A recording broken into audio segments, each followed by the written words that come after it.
kita dapat telur di negeri Johor dan insya-Allah kita akan mengeram dan kita sangat iltizam akan menetas di pilihan raya Negeri Sembilan.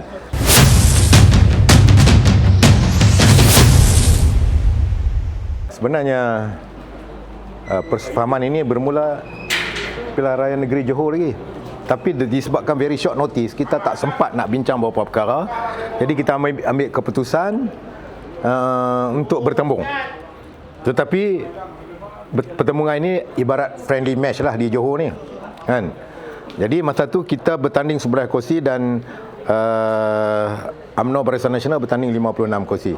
Dan hasilnya semua dah kita tahulah, dominasi 48 kursi oleh Barisan Nasional, yang satu kejutan yang di luar jangkaan. Dan kita lihat parti PAS terutama DAP sokongannya sangat merosot.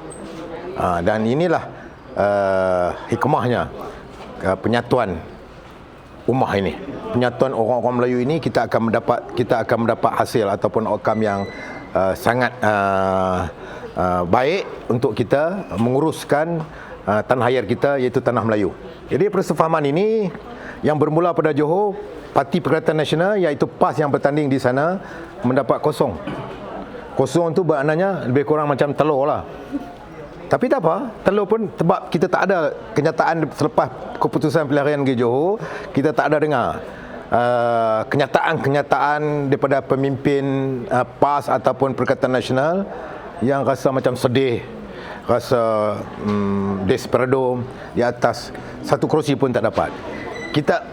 Kita terima benda ni sangat positif. We are very positif dan tak ada kenyataan-kenyataan yang negatif daripada pemimpin PAS lah, terutamanya yang bertanding sebelah kursi pada ketika itu, yang mana kita lihat saya tengok ada timbul keseronokan pula.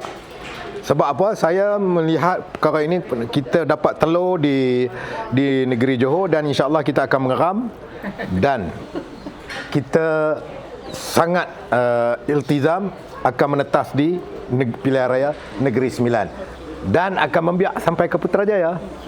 Ini kita punya keyakinan, iltizam kita, dan kita diserta usaha dan ikhtiar, tentulah kita serah pada Allah Ta'ala untuk mendapat hasil yang baik.